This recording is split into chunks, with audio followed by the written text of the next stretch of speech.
Seri 12 Bukek Xiansu. Kisah para pendekar Pulau Es.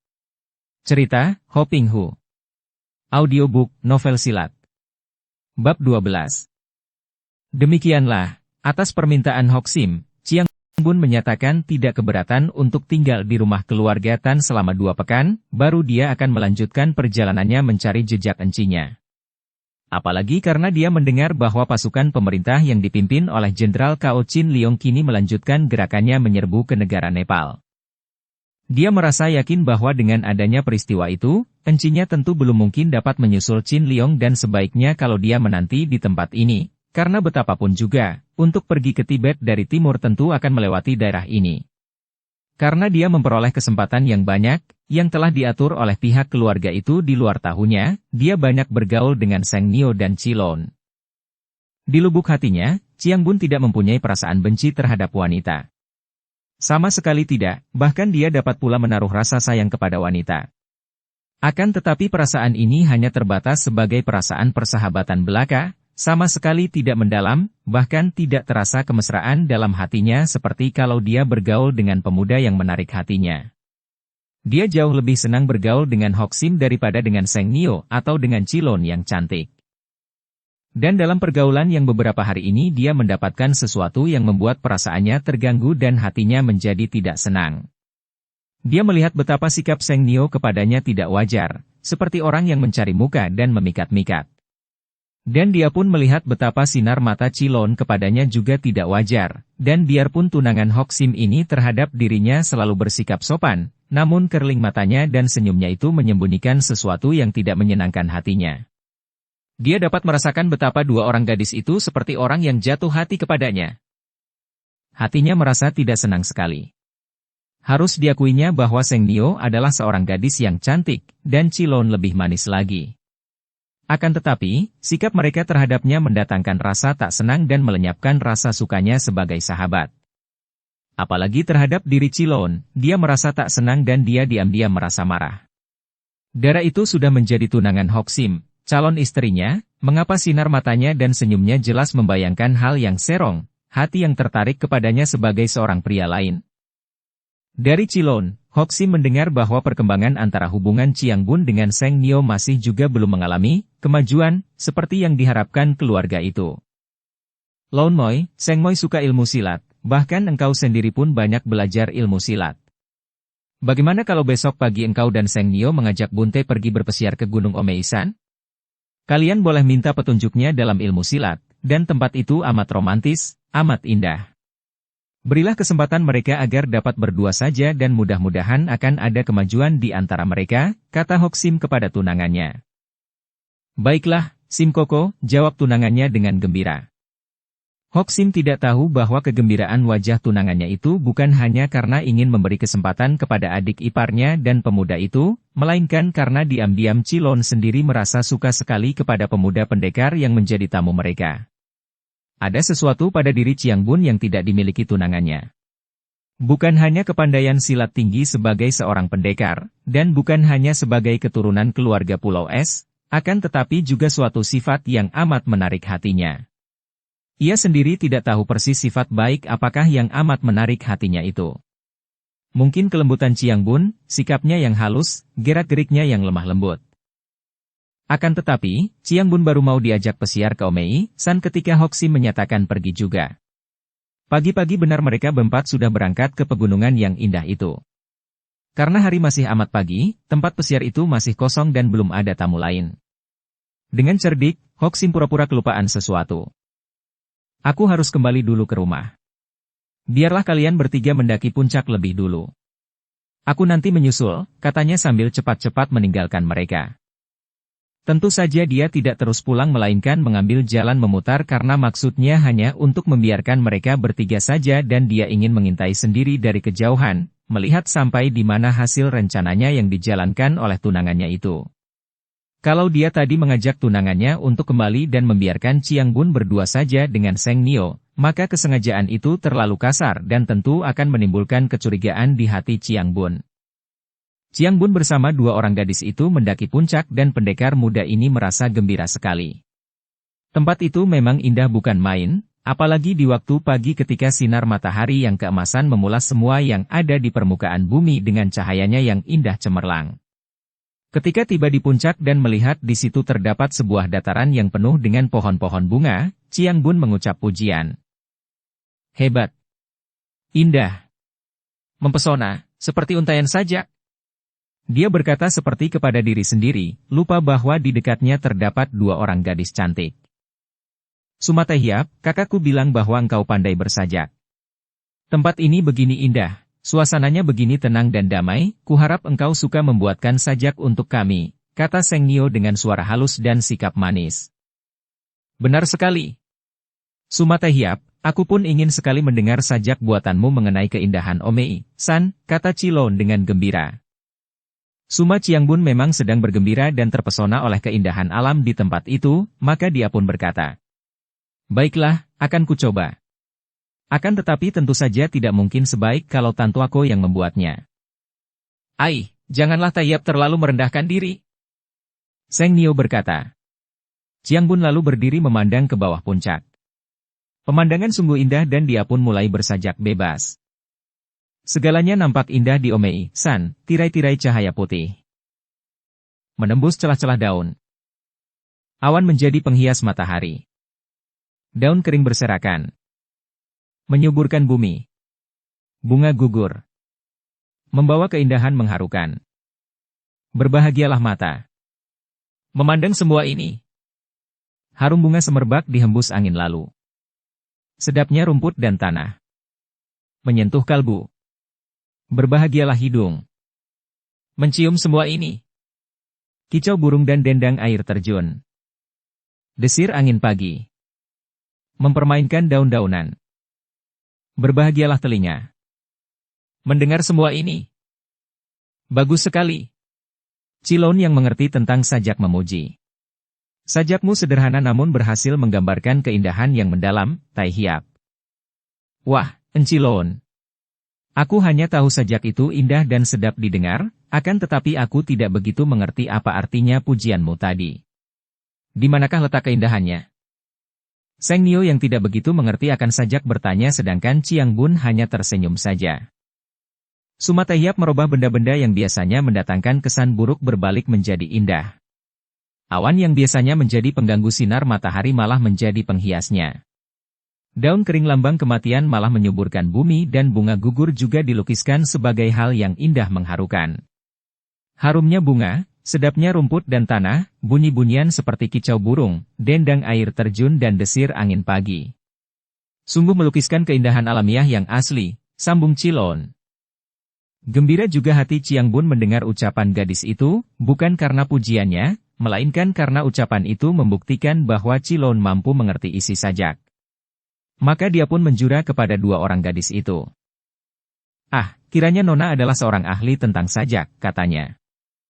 Cilon tersenyum manis lalu berkata. Aku ingin mengambil bunga-bunga mawar yang kusukai. Banyak mawar tumbuh di bagian sana. Harap kalian menunggu di sini saja. Tanpa menanti jawaban Cilon lalu meninggalkan mereka. Karena memang sebelumnya sudah ada permufakatan antara kedua orang gadis itu, maka Seng Nio juga tidak menahan kepergian calon kakak iparnya itu. Ditinggalkan berdua saja dengan Seng Nio di tempat sunyi dan romantis itu, Chiangbun tidak merasa canggung, hanya merasa kurang enak. Dia lalu duduk di atas batu hitam yang besar.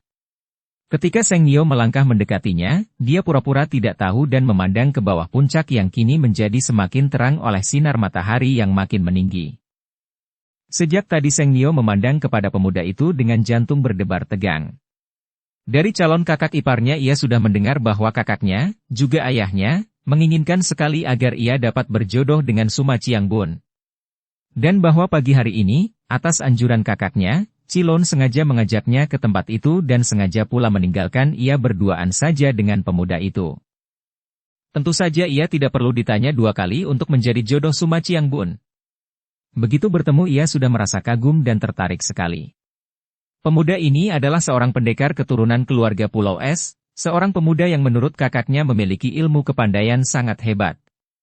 Selain itu, juga cukup pandai dalam hal kesusastraan, ditambah lagi wajahnya yang tampan dan wataknya yang budiman dan lemah lembut. Tai Hiap. Chiang Bun sadar dari lamunannya dan menoleh ketika mendengar suara yang halus itu di sampingnya. Gadis itu sudah berdiri dekat dengannya dan Chiang Bun mengerutkan alisnya melihat betapa gadis itu memandangnya dengan sinar mata begitu mesra dan mengandung daya pikat yang kuat. Ada apakah, Nona? Sumatai Hiap, aku mohon sesuatu darimu, kalau boleh. Melihat sikap Nona yang ragu-ragu dan takut-takut itu, Chiang Bun tersenyum menenangkan. Engkau minta apakah, Nona? Katakanlah. Sebagai seorang sahabat, kalau memang aku dapat memenuhinya, tentu takkan kutolak permintaanmu. Aku hanya mohon petunjuk tentang ilmu silat. Chiang Bun tersenyum. Nona, ayahmu adalah seorang guru silat yang berpengalaman, tentu dia lebih pandai membimbingmu dalam ilmu silat. Tapi, ayah dan Simko mengatakan bahwa ilmu silatmu jauh lebih tinggi daripada tingkat ayah. Maka, aku mohon padamu, berilah sedikit petunjuk.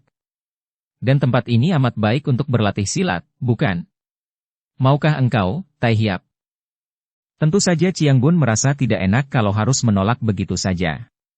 Gadis ini dan sekeluarganya telah menerimanya sebagai tamu terhormat dan sudah bersikap amat ramah dan baik kepadanya.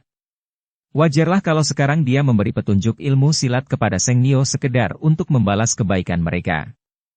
Tentu saja tidak mungkin mengajarkan ilmu silat dalam waktu singkat.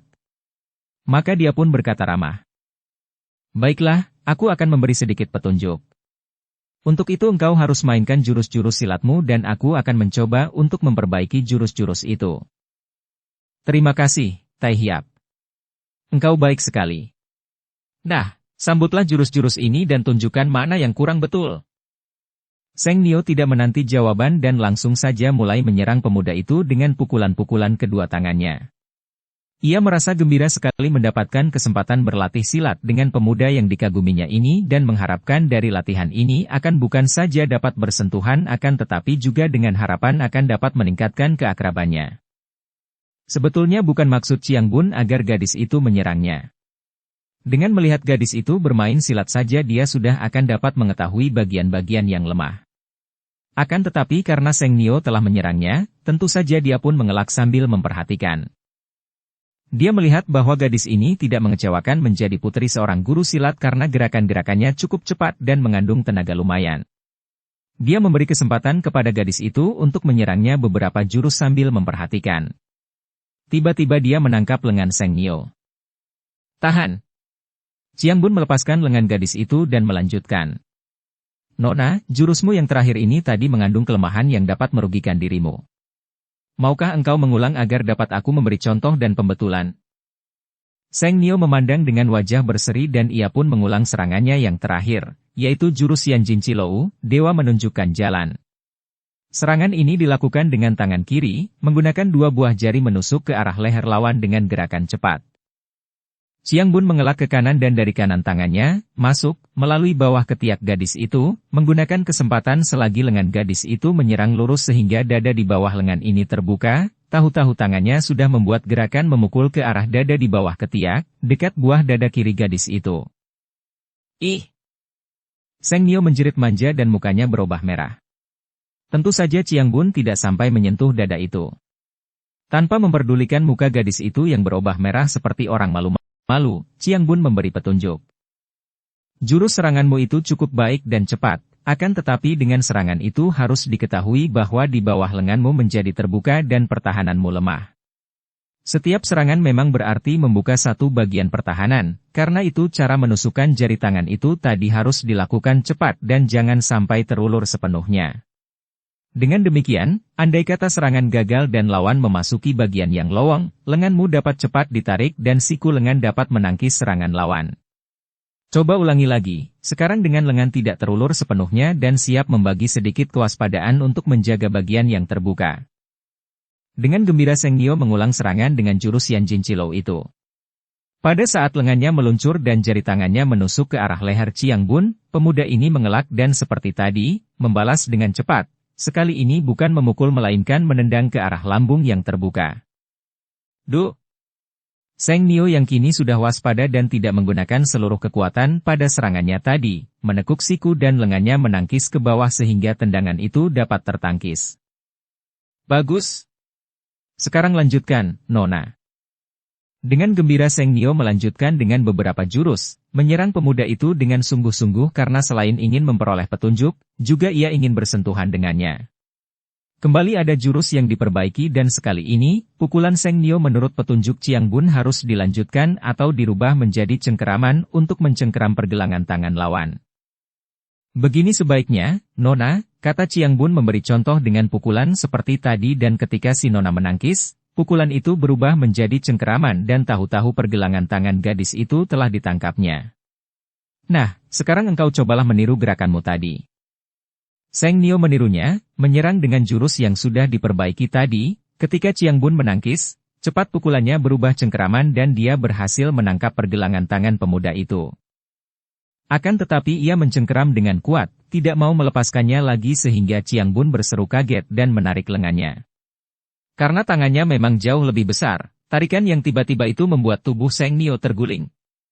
Tentu gadis itu akan roboh terbanting, kalau saja Chiang Bun tidak cepat-cepat menangkap dan merangkulnya. Chiang Bun merangkul gadis itu hanya untuk menghindarkan tubuh gadis itu jatuh terbanting. Akan tetapi Seng Nio membiarkan dirinya dirangkul, bahkan menyandarkan kepalanya ke dada pemuda itu. Nona, maafkan aku tidak sengaja. Ah, tidak mengapa, Tai Hiap, Aku justru senang sekali begini, dan kini kedua lengan Seng Nio merangkul leher. Tan Xiao Chia, apa artinya ini? Chiang Bun menegur heran dan kaget, dengan lembut hendak melepaskan kedua lengan yang merangkul lehernya. Akan tetapi gadis itu memperkuat rangkulannya. Tai Hiap. Koko. Masih perlukah aku bicara? Aku kagum padamu, aku jatuh cinta kepadamu. Dengan sentakan agak keras Chiang Bun merenggutkan dirinya dan gadis itu terhuyung hampir jatuh. Nona, jangan bersikap tidak sopan. Wajah Seng Nio berubah pucat dan kedua matanya memandang terbelalak. Tapi aku cinta. Jangan bicara tentang cinta. Aku tidak mencinta siapapun. Chiang Bun membentak marah. Sikapmu sungguh tidak tahu malu. Wajah yang pucat itu kini berubah merah sekali dan dengan isak perlahan Seng Nio meninggalkan Chiang Bun, lari mencari Cilon yang tadi sengaja menjauhkan diri dan memetik kembang yang sebenarnya hanya merupakan alasan yang dicari-cari saja. Melihat gadis ini lari sambil menangis, Chiang Bun lalu duduk di atas batu dan termenung. Baru terasa olehnya betapa kasarnya sikapnya tadi terhadap Seng Nio. Kekasaran yang tidak disengaja karena dia terkejut dan juga tidak senang mendengar pengakuan cinta gadis itu. Dan dia pun termenung dengan bingung dan menyesal. Dia tahu bahwa kalau Seng Nio jatuh cinta kepadanya, hal itu sudahlah wajar. Akan tetapi dia, sebagai seorang pemuda, menerima pernyataan cinta seorang gadis dengan hati yang muak dan tidak suka, ini baru namanya tidak wajar dan dia merasa menyesal sekali. Akan tetapi, apa yang harus dilakukannya? Dia tadi bicara dan bergerak menurutkan naluri atau perasaan hatinya, tanpa disengaja dan baru sekarang dia tahu betapa dia telah menyakiti hati Seng Nio. Sampai lama dia termenung memikirkan keadaan dirinya sendiri dan makin banyak dia melihat kelainan pada dirinya, terutama dalam hal perasaan hatinya terhadap pria dan wanita. Sumatai Hiap. Suara wanita yang halus ini menyadarkannya dari lamunan dan ketika dia menoleh, dilihatnya Cilon telah berdiri di dekatnya. Dia pun cepat bangkit berdiri. Sumatai Hiap, mana adik Seng Nio? Cilon bertanya sambil tersenyum manis sekali. Senyum gadis ini memang manis sekali, pikir Chiang Bun. Akan tetapi senyum dibarengi pandang mata seperti itu selayaknya hanya diberikan oleh gadis ini kepada tunangannya saja, jangan kepada pria lain. Akan tetapi pertanyaan gadis ini tentang Seng Nio membuat dia gugup juga. Tan Xiao Chia telah pergi. Pergi? Kenapa? Bukankah ia tadi belajar silat darimu, Tai Hiap? Iya, akan tetapi ia sudah pergi. Kenapa dan kemana? Entah. Aku tidak tahu. Kini Chiang Bun duduk kembali di atas batu karena merasa bingung dan khawatir kalau gadis ini tahu tentang peristiwa tadi. Sungguh tidak enak kalau diketahui orang lain, apalagi kalau sampai Hoxin juga mengetahuinya. Akan tetapi kembali dia terkejut ketika melihat bahwa Cilon, tunangan sahabatnya itu, kini menghampirinya dan duduk pula di atas batu di sampingnya. Dia merasa kikuk sekali, akan tetapi sebaliknya Cilon kelihatan begitu ramah dan akrab. Tai Hiap, kenapa engkau nampak seperti orang marah-marah? Gadis itu bertanya dan dari samping ditatapnya wajah Chiang Bun dengan tajam. Chiang Bun menggeleng kepala. Tidak apa-apa. Apakah adik Seng Nio membuatmu marah? Kalau begitu maafkanlah, Tai Hiap. Tidak apa-apa. Hening sejenak dan Chiang Bun tidak berani menoleh, hanya mengerutkan alisnya karena duduk bersanding dengan gadis ini sungguh membuat hatinya merasa tidak tenang. Suma Tai Hiap, kalau boleh aku bertanya, apakah engkau sudah bertunangan dengan seorang gadis? Sungguh sebuah pertanyaan yang tak diduga-duganya dan membuatnya terkejut. Kalau saja dia tidak ingat bahwa Cilon adalah tunangan Tan Hock Sim yang telah menjadi sahabat baiknya, tentu dia akan menganggap pertanyaan itu amat tidak sopan dan tidak tahu malu. Mana ada gadis bertanya demikian kepada seorang pemuda? Belum, katanya lirih sambil menggeleng kepala tanpa menengok wajah di sampingnya itu. Tapi, tentu hatimu sudah menjatuhkan pilihan kepada seorang gadis cantik, tentu engkau telah mempunyai seorang kekasih. Kembali jantung di dalam dada Chiang Bun berdebar keras. Sungguh semakin tak tahu sopan saja pertanyaan gadis ini. Akan tetapi dia masih bersabar dan kembali dia menggeleng kepala tanpa menjawab. Akan tetapi itu sungguh aneh luar biasa. Kenapa, Tai Hiap? Kenapa engkau belum bertunangan, bahkan belum mempunyai pacar? Terlalu, pikir Chiang Bun. Dia ingin marah dan mendamprat gadis itu, akan tetapi dia masih teringat betapa tadi dia telah bersikap keras terhadap Seng Nio. Dia tidak mau menambah kesalahan itu lagi dengan bersikap tidak manis terhadap tunangan sahabatnya ini. Siapa suka kepadaku, jawabnya sekedarnya dan dia pun turun dari batu dan bangkit berdiri. Cilon melompat turun dan menghampirinya. Siapa yang tidak suka? Tai Hiap. Engkau adalah seorang pemuda yang gagah perkasa, pandai, budiman dan tampan, seorang pendekar muda pilihan, keturunan keluarga Pulau Es pula. Dan engkau bertanya siapa suka kepadamu? Setiap orang gadis akan berlomba untuk menjadi kekasihmu, Suma Tai Hiap, bahkan aku pun. Aku amat suka kepadamu. Dan seandainya aku belum bertunangan. Chiang Bun terbelalak. Alangkah beraninya gadis ini, bahkan lebih berani, lebih kurang ajar. Lebih tidak sopan daripada Seng Nio tadi. Melihat kalimat terakhir yang ditahan, dia pun merasa penasaran dan bertanya.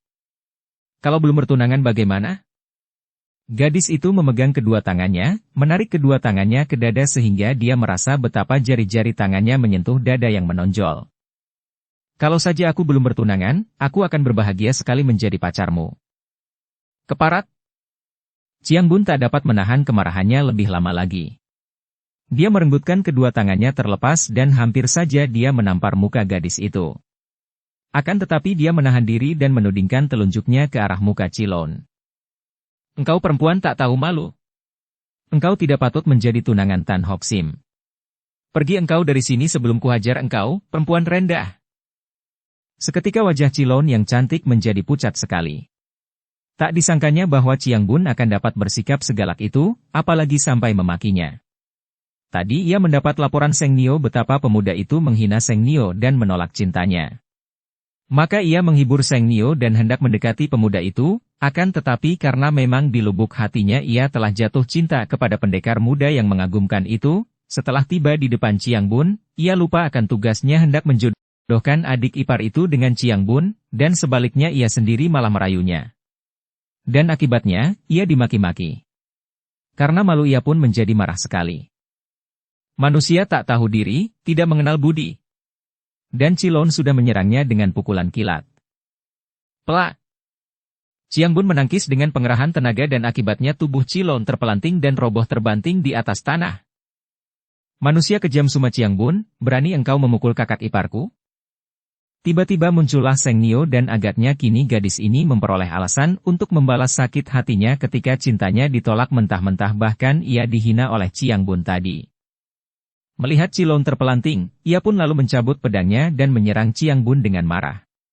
Tentu saja Chiang Bun cepat mengelak dan ketika dia melihat Cilon juga sudah meloncat bangun dan mencabut pedang, Chiang Bun lalu melarikan diri untuk kembali ke rumah keluarga Tan dan kemudian dia hendak cepat meninggalkan keluarga itu. Betapa pemuda itu menghina Seng Nio dan menolak cintanya. Maka ia menghibur Seng Nio dan hendak mendekati pemuda itu, akan tetapi karena memang di lubuk hatinya ia telah jatuh cinta kepada pendekar muda yang mengagumkan itu, setelah tiba di depan Chiang Bun, ia lupa akan tugasnya hendak menjodohkan adik ipar itu dengan Chiang Bun, dan sebaliknya ia sendiri malah merayunya. Dan akibatnya, ia dimaki-maki. Karena malu ia pun menjadi marah sekali. Manusia rendah, engkau hendak lari kemana? Dua orang gadis itu dengan pedang di tangan dan nyeri di hati melakukan pengejaran dari belakang secepatnya. Tentu saja Chiang Bun dapat berlari jauh lebih cepat daripada mereka dan agaknya dia akan dapat cepat meninggalkan rumah keluarga itu sebelum kedua orang gadis yang mengejarnya tiba di rumah.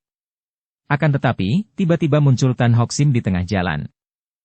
Seperti telah kita ketahui, pemuda ini diam-diam menyusul ke Omei San setelah tunangan dan adiknya pergi bersama Chiang Bun lebih dulu ke puncak dan dia sengaja turun lagi dengan alasan ada yang ketinggalan. Hei! Bunte! Engkau hendak kemana dan mengapa berlari-lari, tegur Hoxim.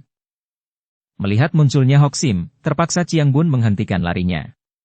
Dia hendak menyembunyikan semua peristiwa itu dari Hoxim, tentu saja kalau dia nekat melarikan diri, pemuda sastrawan itu akan menjadi curiga.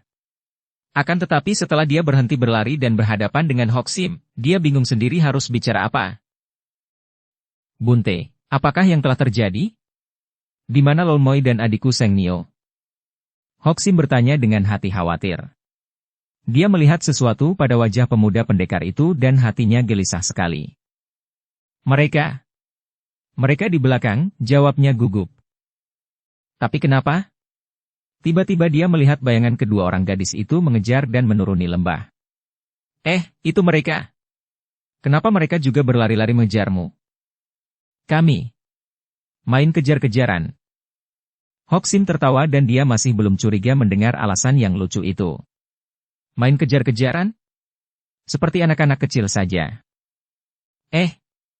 Kenapa mereka membawa pedang? Tanyanya kaget ketika melihat dua orang gadis itu sudah datang dekat. Dan dia menjadi lebih kaget lagi ketika melihat Seng Nio dan Cilon bermuka merah penuh kemarahan. Simko, manusia keparat itu telah membuat aku terpelanting roboh, teriak Seng Nio. Dan dia memaki-maki aku, sambung Cilon. Kenapa? Mengapa begitu? Hoxim bingung. Agaknya dia hendak memperkosa kami, kata Seng Nio yang sudah kepalang tanggung. Malu karena cintanya ditolak dan karena dihina maka kini dia hendak membalas dendam. Benarkah itu? Bentak Hoxim. Benar, dia memang manusia berwatak rendah. Cilon menambahkan dan kini Hoxim tidak ragu-ragu lagi. Kalau adiknya sendiri dan tunangannya sudah begitu marah dan keterangan mereka sudah meyakinkan, apakah perlu diragukan lagi? Mendengar betapa pemuda itu hendak mengganggu tunangannya, hati Hoxim berkobar dengan api kemarahan dan dia pun mencabut pedangnya. Dengarkan dulu, kata Chiang Bun akan tetapi Hoxim sudah menjawabnya dengan tusukan pedangnya. Dua orang gadis itu pun sudah menyerang pula dengan pedang mereka sehingga terpaksa Chiang Bun harus menghindarkan diri dari keroyokan tiga orang berpedang itu. Melihat Hoxim ikut mengeroyok, Chiang Bun merasa serba salah dan kalau saja dia menghendaki, tentu tidak sukar baginya untuk merobohkan tiga orang pengeroyoknya. Akan tetapi dia merasa tidak tega kepada Hoxim yang hanya salah sangka terhadap dirinya, maka dia pun hanya menggunakan kelincahan tubuhnya untuk mengelak dari sambaran tiga batang pedang yang mengeroyoknya. Seperti telah kita ketahui, pada saat Chiang Bun dikeroyok oleh tiga orang itulah muncul Sumahui.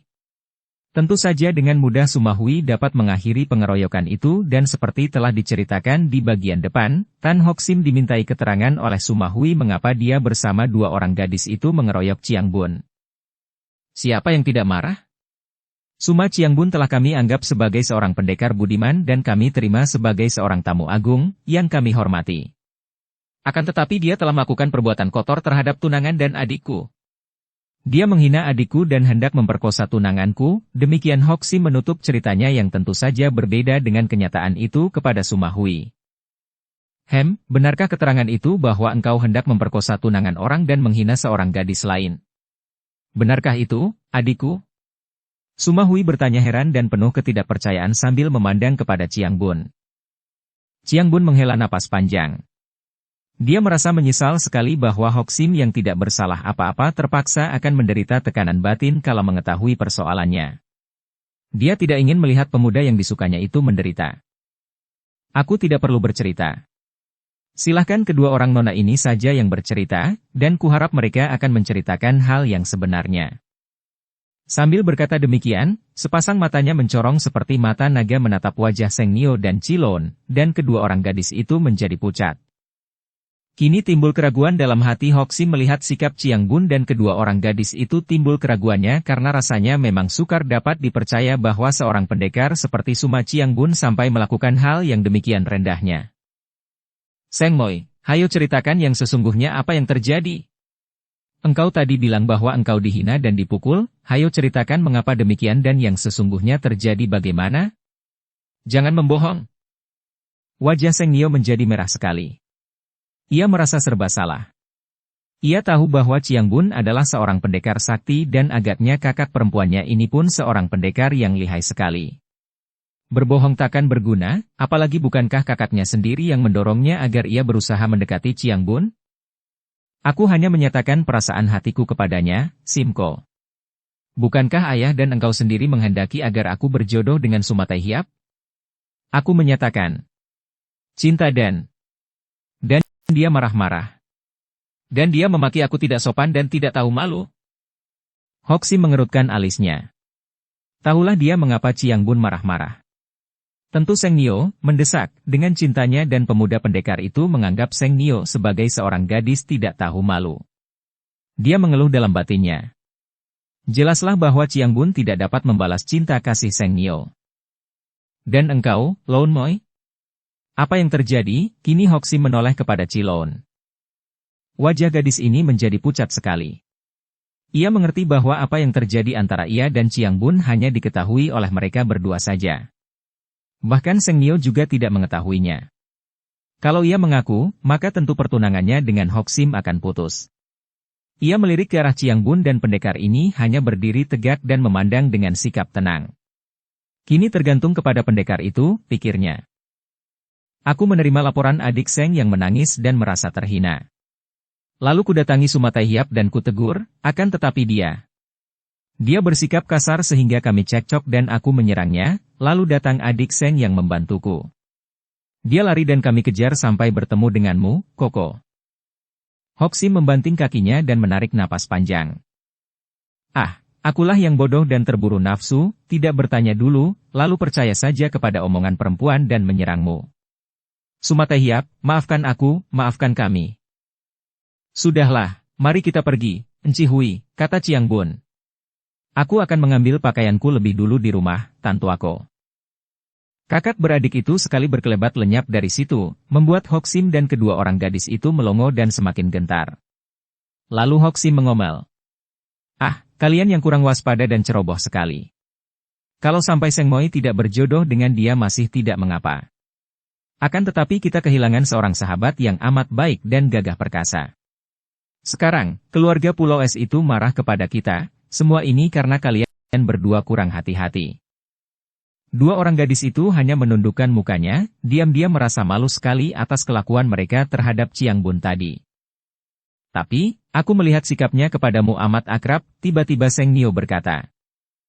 Bahkan kadang-kadang amat mesra, tambah Cilon. Kami sering membicarakan hal ini, dan kami merasa heran mengapa sikapnya jauh lebih mesra terhadapmu daripada terhadap kami. Diam-diam Hoxim terkejut dan teringat bahwa memang demikian keadaannya. Chiang Bun kadang-kadang bersikap terlalu mesra kepadanya. Bahkan sekarang dia teringat bahwa andai kata Chiang Bun seorang wanita, agaknya dia akan menjadi saingan Cilon.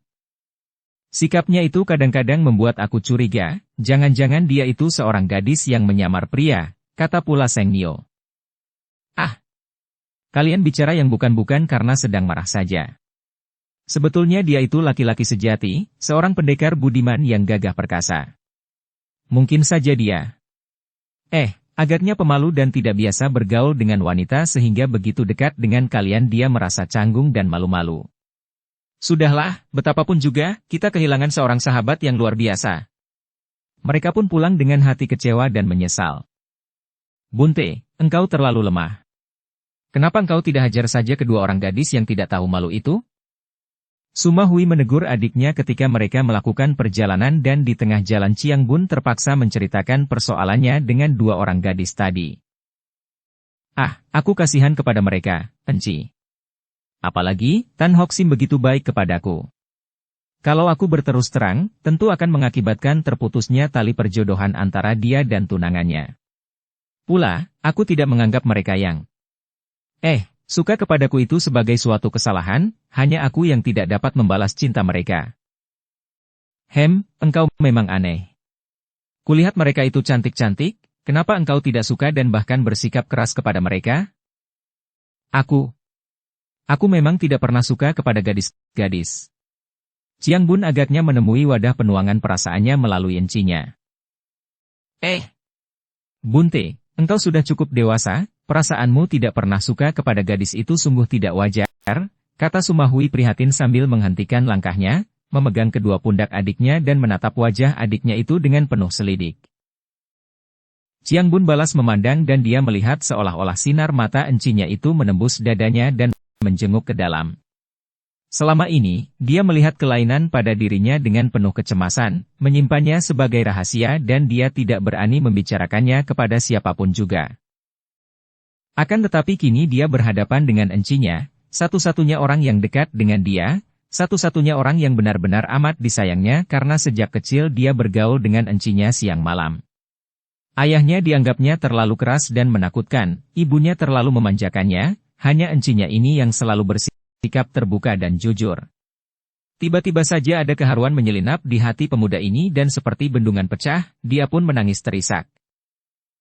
Bukan main kaget rasa hati Suma Hui. Adiknya ini sejak kecil pendiam dan serius, tak banyak bicara akan tetapi sama sekali tidak cengeng.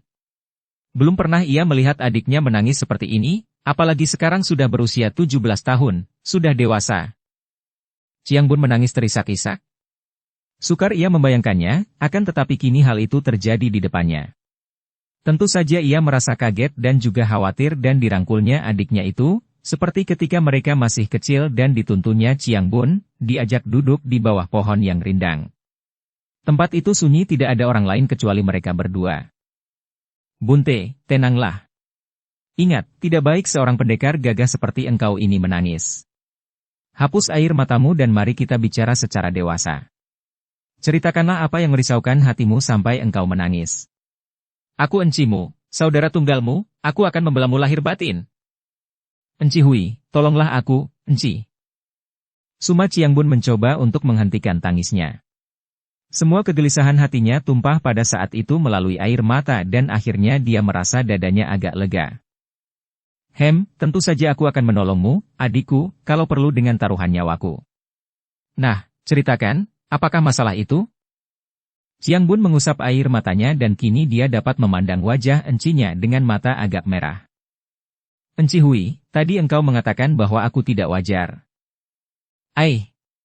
Itu? Aku hanya main-main.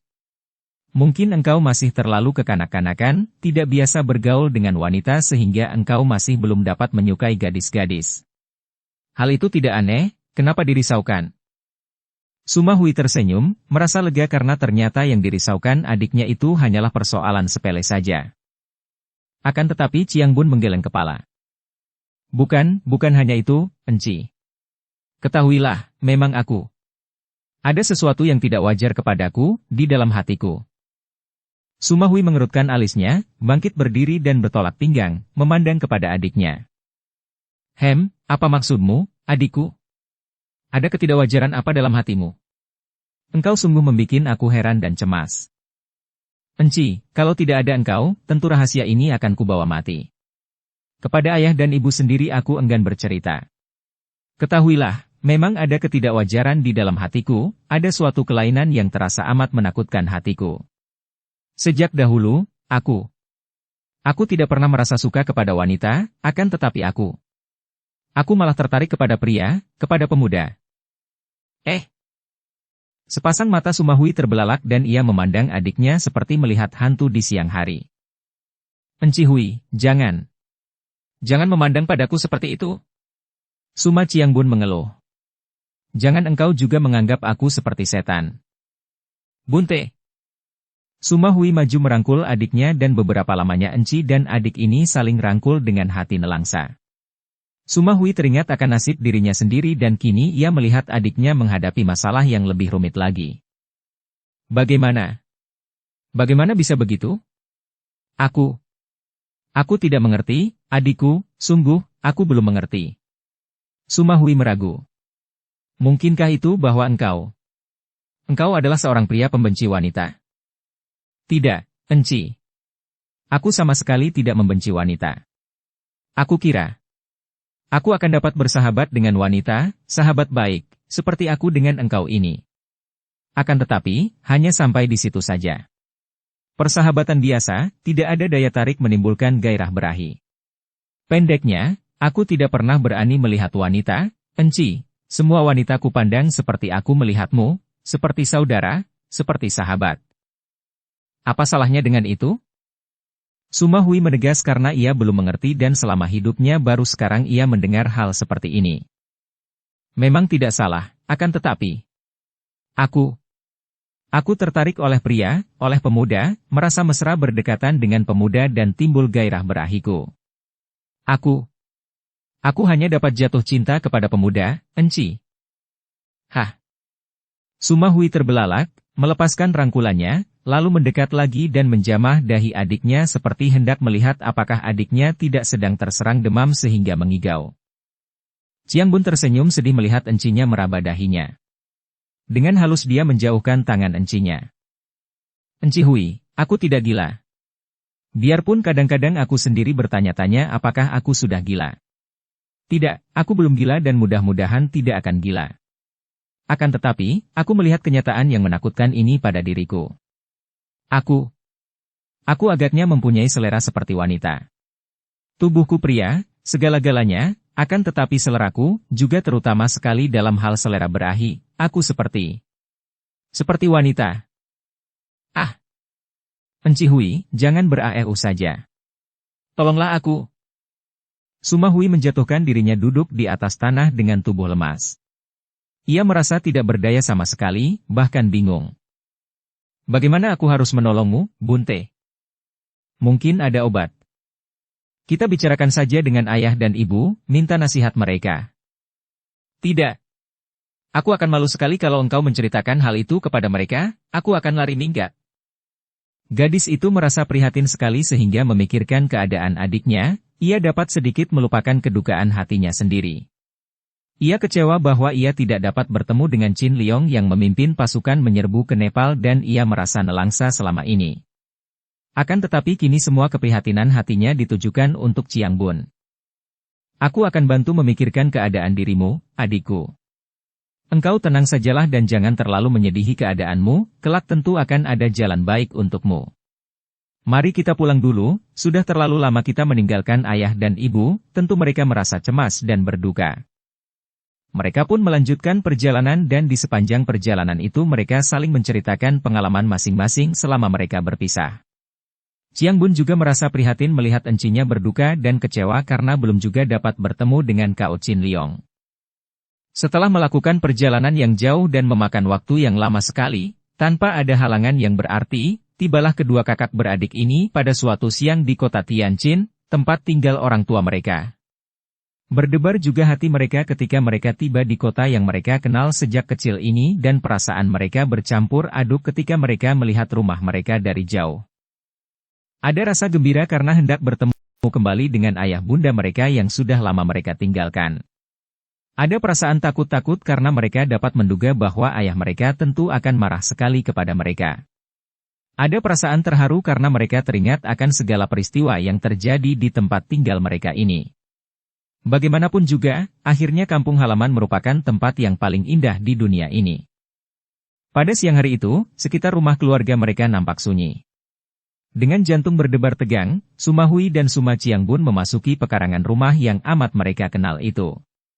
Seorang pelayan tua yang melihat mereka datang, segera berteriak dan lari masuk ke dalam sambil berteriak-teriak. Xiao Chia dan Kongcu pulang. Seruan ini membuat 3 orang keluar menyambut. Mereka adalah Suma Qianli, Kim Hui Li, dan Lou Tek Chiang. Sejenak dua orang kakak beradik yang baru tiba itu berdiri saling pandang dengan mereka yang menyambut. Ada keharuan di dalam hati mereka semua. Suma Qiangbun memperhatikan ayah ibunya. Ayahnya yang kini berusia kurang lebih 51 tahun itu kelihatan semakin tua. Agaknya selama kurang lebih 2 tahun ini Suma Qianli menderita tekanan batin yang membuat wajahnya dihias banyak garis-garis yang dalam, juga rambutnya kini banyak ubannya. Ibunya masih kelihatan muda dan sama saja, masih cantik dan wajahnya berseri, matanya bersinar-sinar. Di sebelah ayahnya dia melihat suhengnya yang tak disenanginya, yaitu Lou Tekqiang walaupun harus diakuinya bahwa selama 2 tahun ini nampak kemajuan pada diri pemuda itu. Tekqiang semakin tampan dan gagah, nampak lebih matang dan sepasang matanya itu jelas membayangkan kecerdikan dan senyumnya kini terkendali, menunjukkan kematangan. Ayah! Ibu! Kakak beradik itu berseru sambil menghampiri ke depan dan memberi hormat.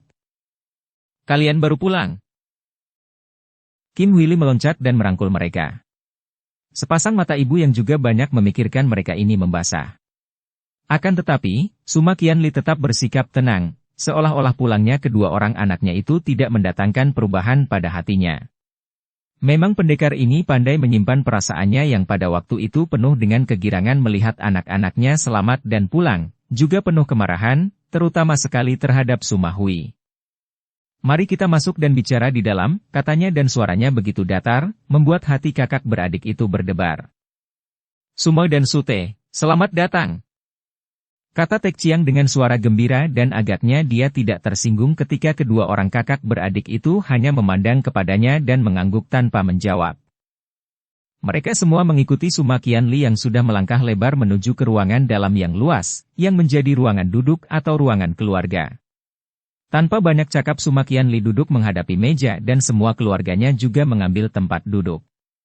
Kim Huili duduk di sebelah kanannya, Tekqiang mengambil tempat duduk agak jauh di belakang, sedangkan Qiangbun dan Suma Hui duduk di depan ayah mereka dengan muka tunduk. Keadaan amat hening dan semua orang merasakan keheningan yang mencekam itu. Semua orang tahu bahwa pendekar setengah tua itu dalam keadaan marah sekali. Udara di dalam ruangan itu seolah-olah terbakar panas oleh kemarahan Suma Qianli ketika duduk menghadapi kedua orang anaknya dan memandang wajah putera dan puterinya itu bergantian. Qiangbun, Suma Hui dan Tekqiang tidak berani berkutik, menguasai diri sepenuhnya agar jangan mengeluarkan suara.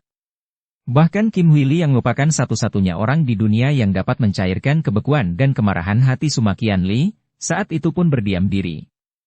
Istri ini ikut prihatin dan ia menghormati perasaan suaminya, tahu benar betapa penasaran, marah dan kecewa hati suaminya terhadap anak-anak mereka. Tiba-tiba pendekar itu mengeluarkan suara dan biarpun kata-katanya tidak kasar atau keras, namun terdengar dingin menyeramkan. Setelah kalian ingat untuk pulang ke rumah sini, apa yang hendak kalian katakan sekarang?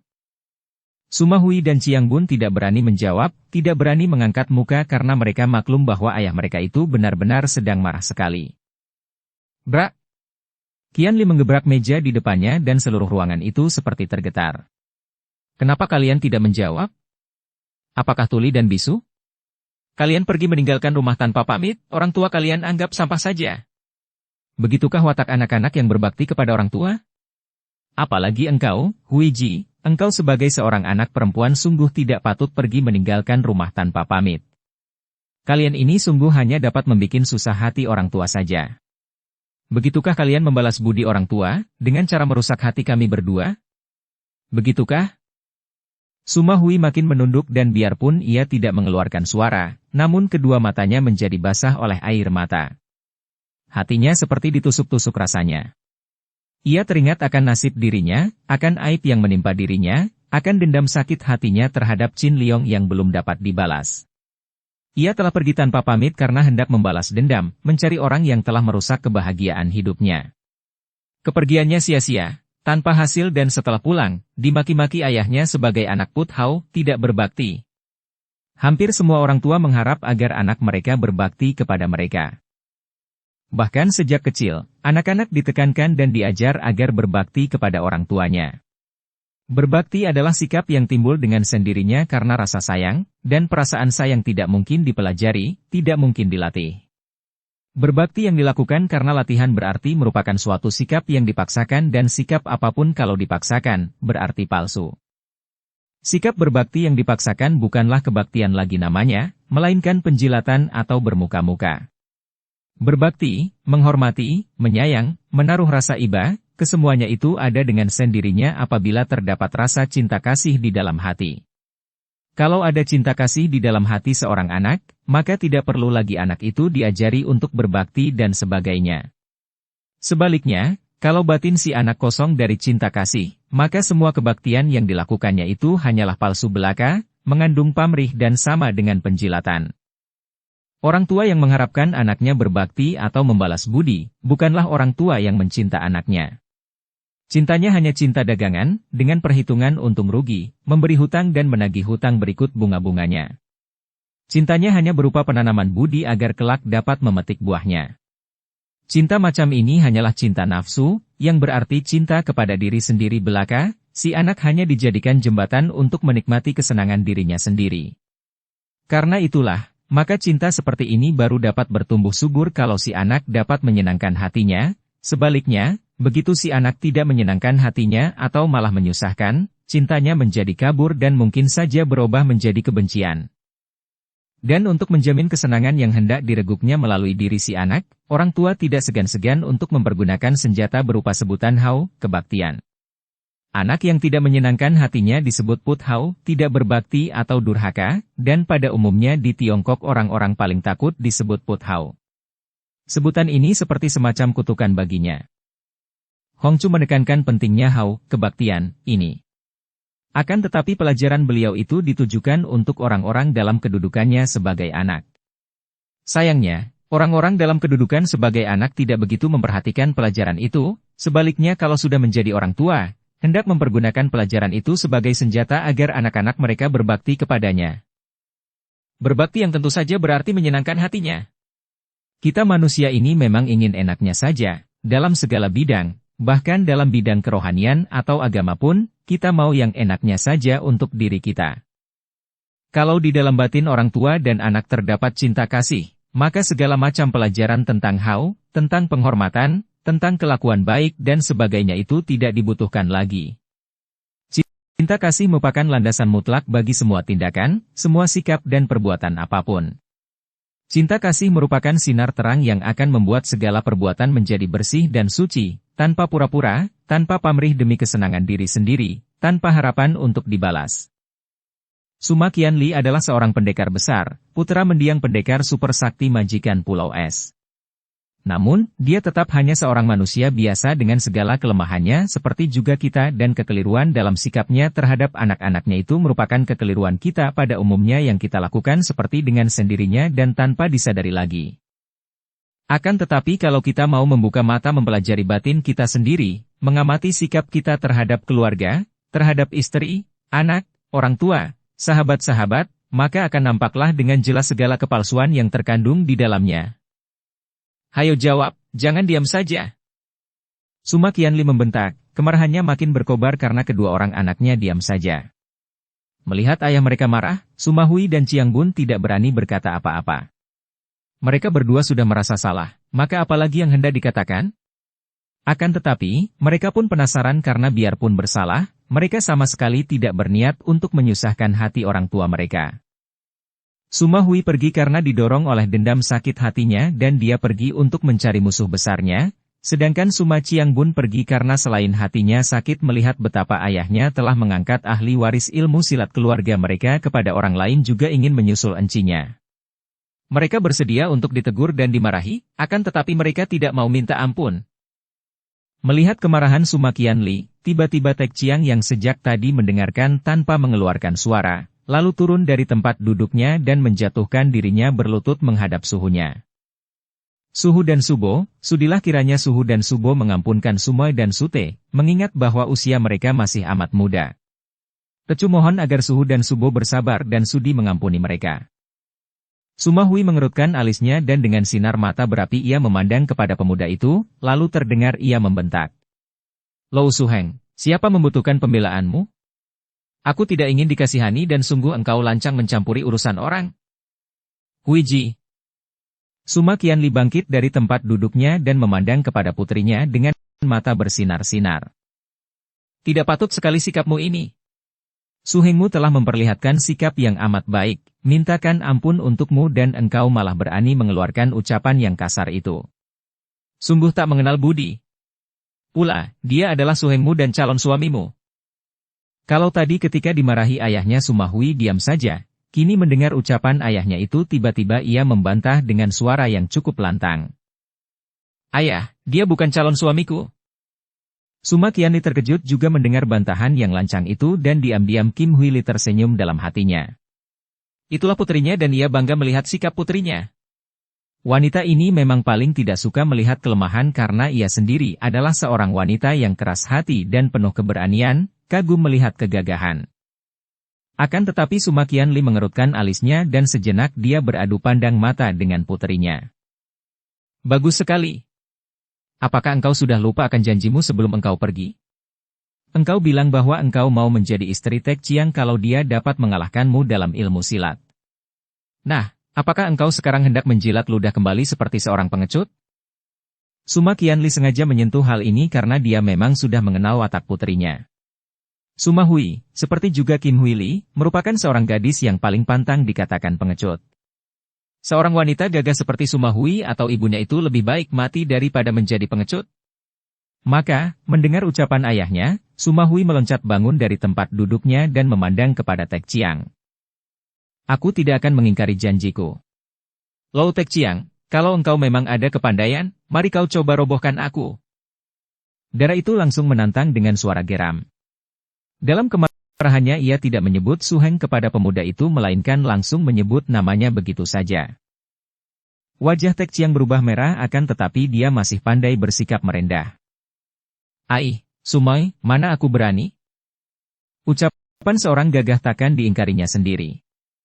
Huiji sudah mengucapkan janjinya dan kini tantangannya. Hayo kalian selesaikan ketentuan urusan ini di Lian Butia, kata Suma Qianli sambil melangkah menuju ke ruangan silat. Dengan langkah tegap dan muka merah karena marah Suma Hui melangkah mengikuti ayahnya. Barulah Tek Chiang melangkah perlahan dengan sikap ragu-ragu dan sungkan-sungkan. Di belakangnya, Kim Hui Li dan Chiang Bun juga turut berjalan memasuki Lian Butia. Chiang Bun yang melihat ayahnya membersihkan ruangan bermain silat itu, kemudian membantunya. Ruangan itu cukup luas sebab memang sengaja dibangun untuk berlatih silat. Kini Suma Hui sudah berdiri tegak di tengah-tengah ruangan.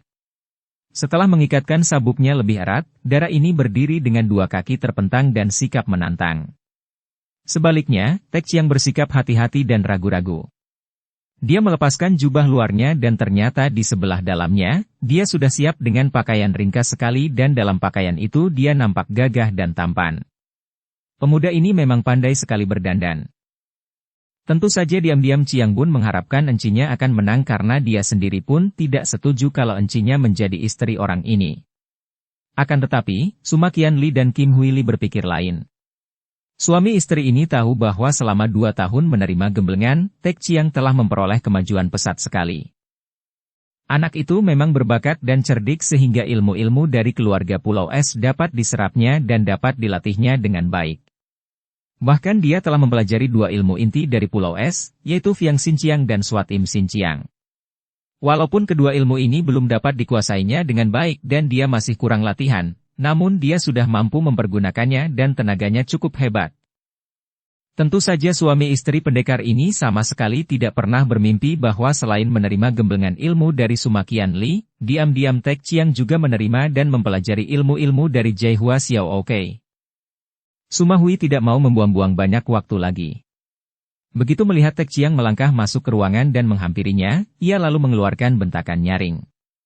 Lihat serangan, dan tubuhnya sudah meluncur maju dan ia sudah mengirim serangan kilat yang cukup hebat. Melihat datangnya serangan, Tek Chiang cepat mengelak. Akan tetapi, Suma Hui terus mengujiankan serangan dan mainkan ilmu silat Toat Beng Bian Kun, silat kapas pencabut nyawa. Ilmu silat ini diwarisi Suma Qianli dari mendiang Lulu, ibunya dan merupakan ilmu silat yang gerakan-gerakannya halus akan tetapi di balik kehalusan itu mengandung jurus-jurus mematikan. Tek Chiang sudah mempelajari ilmu silat ini, maka dia pun dapat menghadapinya dan mengelak ke sana-sini sambil kadang-kadang menangkis. Lewat 30 jurus, Tek Chiang hanya menangkis dan mengelak saja tanpa pernah membalas. Tetapi diam-diam Suma Hui terkejut juga karena tenaga yang ia kerahkan dengan tenaga sinkang Pulau Es seperti Fiang Xinjiang dan Suat Im Xinjiang, dapat ditangkis oleh pemuda itu dan ia merasa betapa lengan yang ditangkis menjadi tergetar dan agak nyeri, tanda bahwa tenaga pemuda tidak kalah kuat olehnya. Suma Hui merasa penasaran dan ia pun merubah-rubah ilmu silatnya, namun ilmu silat apapun yang dikeluarkannya, dapat dihadapi dengan baik oleh Tek Chiang. Hanya kadang-kadang saja, kalau sudah terlampau terdesak, Tek Chiang terpaksa membalas serangan, hanya untuk membuyarkan desakan Suma Hui saja. Tek Chiang, jangan main-main. Balas serang. Tiba-tiba Suma Qianli berseru, tidak sabar melihat ulah Tek Chiang yang banyak mengalah itu. Tek Chiang terkejut dan dia pun tidak berani membantah. Kemudian mulailah dia balas menyerang. Suma Hui melindungi dirinya dan berusaha membalas, namun ternyata kini gerakan Tek Chiang cepat sekali sehingga ia tidak memperoleh waktu untuk membalas. Maka segera ia terdesak hebat oleh pemuda itu. Agaknya Tek Chiang memang tidak mau mengalahkan Suma Hui, atau tidak ingin membuat malu gadis itu. Pemuda ini memang cerdik sekali. Dia tahu bahwa Suma Hui masih belum mau tunduk kepadanya, maka dia pun ingin menundukkan hati gadis itu dengan sikap baiknya. Kalau dia secara langsung mengalahkan gadis itu, mungkin gadis itu akan menjadi semakin penasaran dan bahkan mungkin akan membencinya. Maka, dia bersikap cerdik dan tidak mau terlalu mendesak, membiarkan pertandingan itu berjalan seru dan seimbang.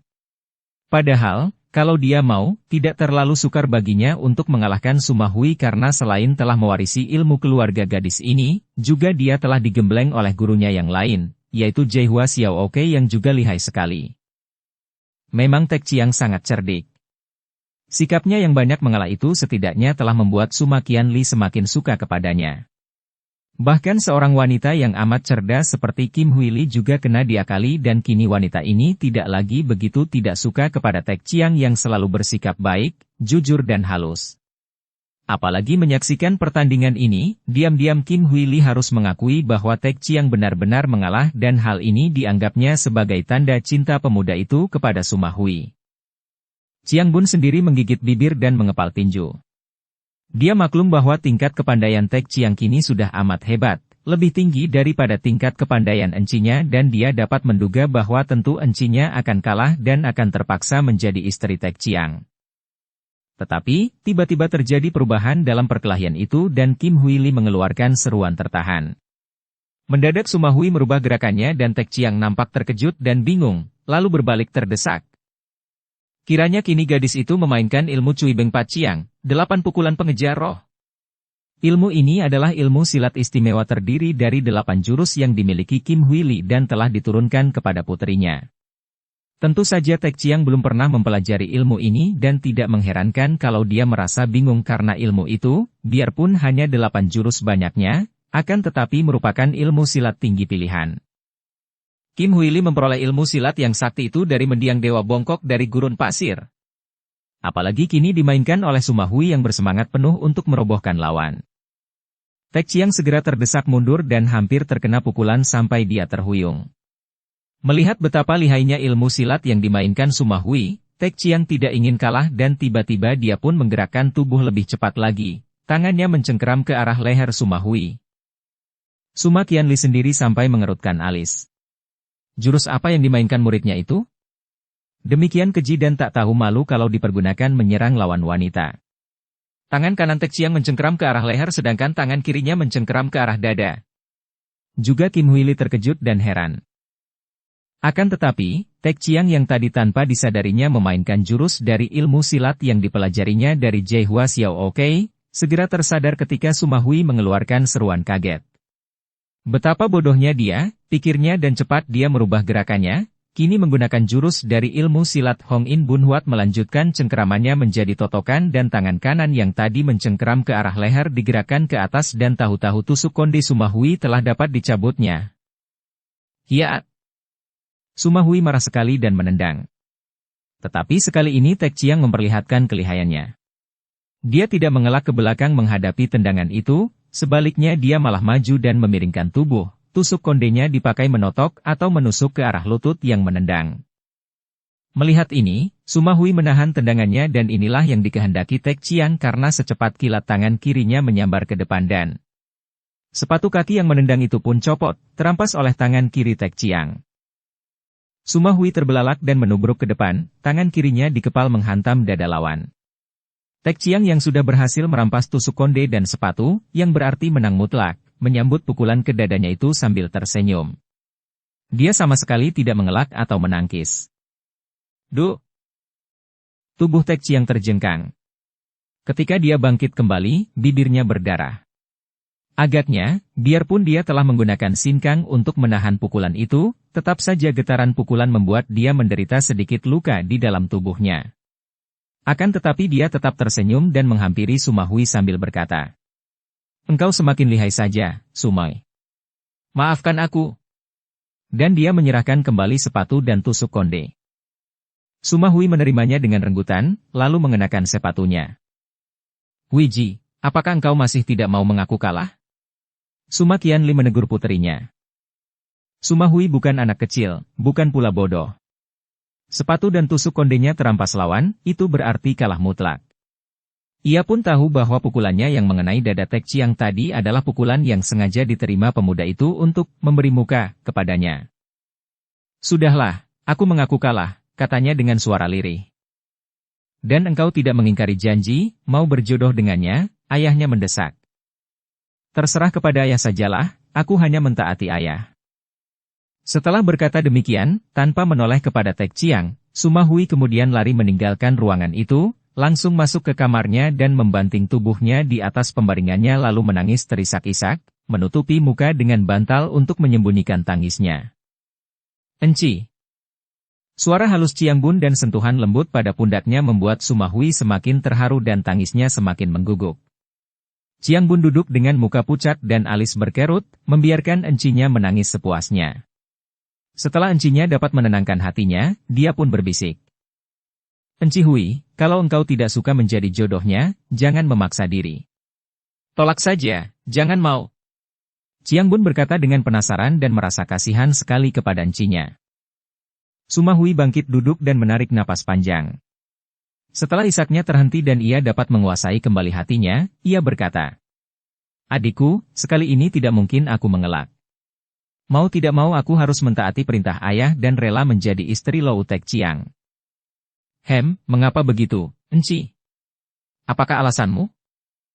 "Pertama, sudah banyak aku membikin susah hati ayah dan ibu dan aku tidak mau lagi mengulanginya. Kedua, aku tidak mau kalau sampai orang tuaku melanggar janji kepada keluarga Tek Chiang. Ketiga, aku sendiri mana sudi menjilat ludah, aku harus berani mempertanggungjawabkan semuanya dan memenuhi janjiku. Keempat, aku sudah tidak mempunyai ikatan hati dengan siapapun. Engkau tahu betapa benciku sekarang kepada orang yang pernah kucinta. Kelima, aku bisa minta bantuan Tek Chiang dalam menghadapi si keparat Chin Liong karena sekarang ilmu kepandaiannya sudah memperoleh kemajuan hebat. Dan keenam, melihat sikapnya tadi, betapa dia mengalah, harus diakui bahwa sesungguhnya Tek Chiang berhati baik." Chiang Bun mengangguk-angguk. "Terlalu baik, dia itu. Terlalu baik." Pesta pernikahan yang diadakan 3 bulan kemudian di rumah pendekar Suma Qianli di Tianjin itu amat meriah. Pestanya sendiri sederhana saja karena keluarga ini bukan keluarga kaya. Namun karena nama besar pendekar Suma Qianli sudah amat terkenal, apalagi sebagai keturunan keluarga pendekar Pulau Es, maka banyaknya para tamu yang datang membuat perayaan itu menjadi meriah dan megah. Bukan hanya para pendekar di dunia Kangou yang membanjiri perayaan itu di samping para pembesar, akan tetapi bahkan tokoh-tokoh dunia hitam ada pula yang muncul sebagai tamu karena menghormati keluarga Pulau Es. Dan sebagian besar yang datang itu tidak menanti undangan.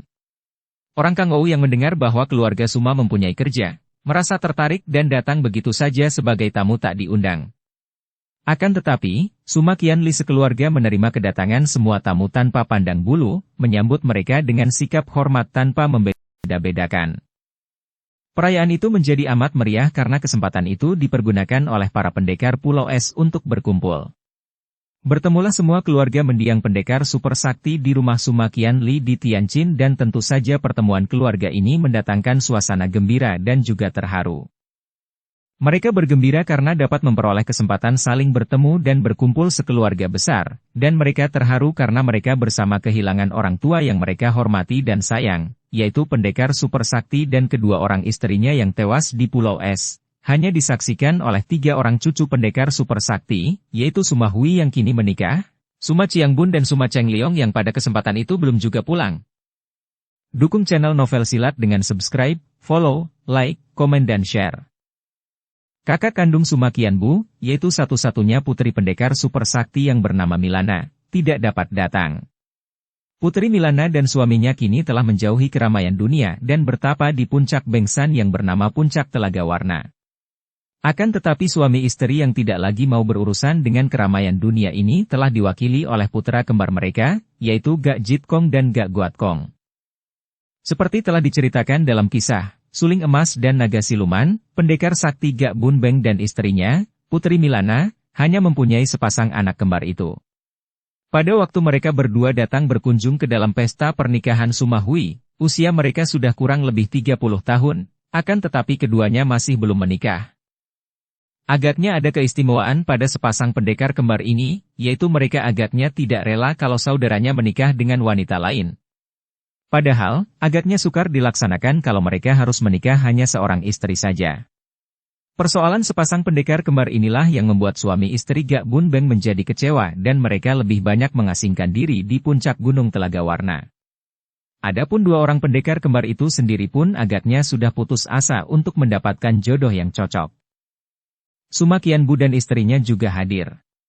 Sepasang suami istri pendekar ini pun berada dalam keadaan tidak begitu gembira, bahkan mereka menahan dan menyembunyikan kegelisahan hati mereka. Sampai sekian lamanya mereka belum berhasil menemukan kembali putra mereka, yaitu Suma Chengliong, walaupun keduanya sudah mengikuti jejak Hek Ih Moong sampai jauh ke barat dan kemudian kehilangan jejak orang itu di pegunungan Himalaya.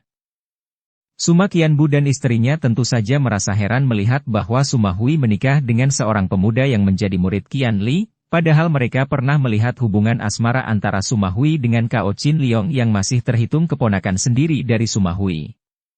Akan tetapi tentu saja mereka menekan keheranan mereka ini dan tidak berani bertanya, takut kalau-kalau menyinggung.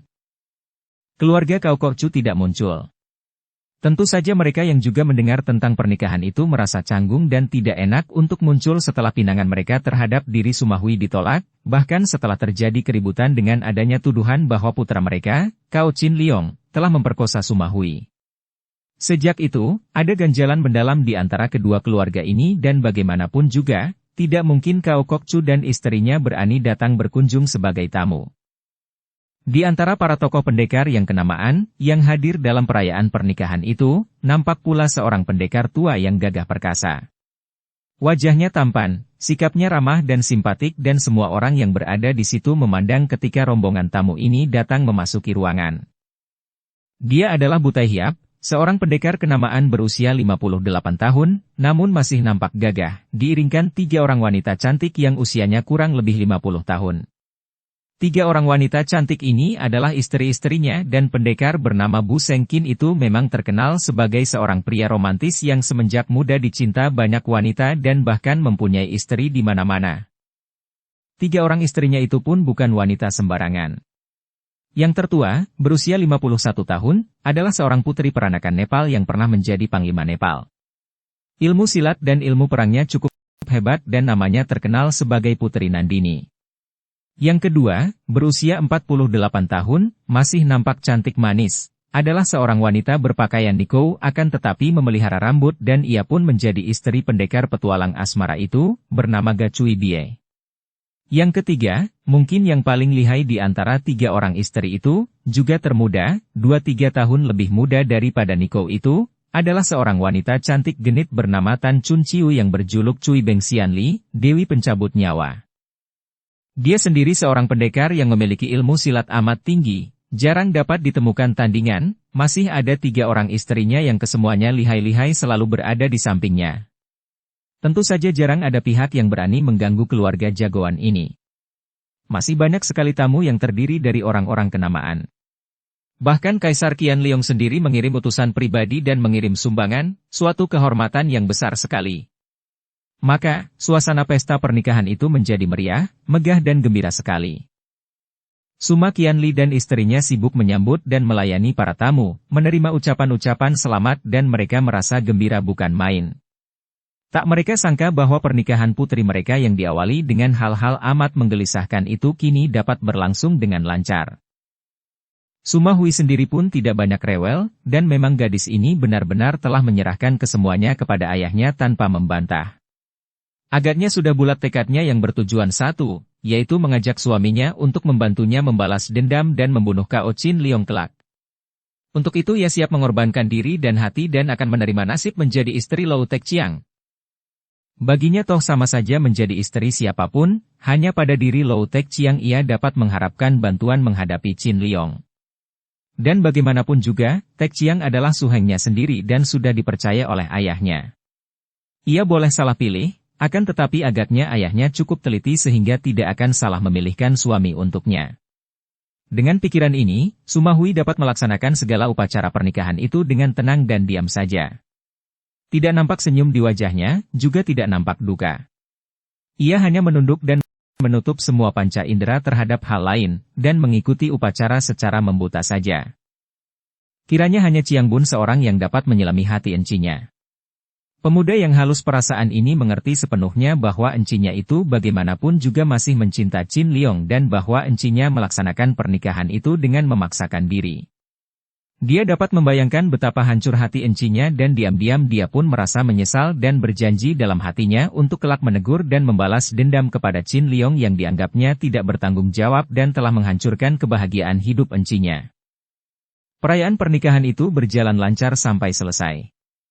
Meriah dan tidak terjadi sesuatu yang tidak baik, seperti yang sering terjadi dalam perayaan di rumah seorang pendekar. Agaknya, hadirnya para pendekar gagah membuat kaum pengacau menjadi gentar dan tidak ada yang berani mencoba-coba. Setelah semua tamu bubaran, Suma Qianbu dan istrinya juga berpamit karena mereka hendak kembali ke rumah mereka yang sudah terlalu lama mereka tinggalkan dalam usaha mereka mencari Cheng Leong. Sepasang pendekar kembar Shiga juga berpamit dari paman mereka. Tinggallah kini keluarga tuan rumah yang mempunyai kerja.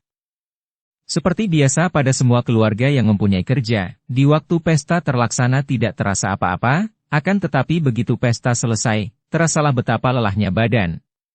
Keluarga itu menyerahkan semua pemeriksaan perabot-perabot dan pembersihan tempat kepada tenaga-tenaga bantuan, dan mereka sendiri sore-sore telah memasuki kamar masing-masing. Juga sepasang pengantin sudah memasuki kamar mereka. Malam itu sungguh sunyi setelah pada siang harinya tempat itu demikian meriah dikunjungi banyak orang. Tidak terdengar suara berisik, bahkan para tenaga bantuan yang masih bekerja membersihkan tempat, bekerja dengan hati-hati dan tidak berani berisik. Setelah hari gelap benar, mereka pun menghentikan pekerjaan mereka dan mengaso di bagian belakang rumah keluarga Suma itu. Suma Qianli dan istrinya telah merebahkan diri beristirahat. Qiang Bun bergulingan gelisah di tempat tidurnya. Tak dapat dia melepaskan pikirannya dari membayangkan keadaan encinya. Dia menjadi gelisah dan sedih.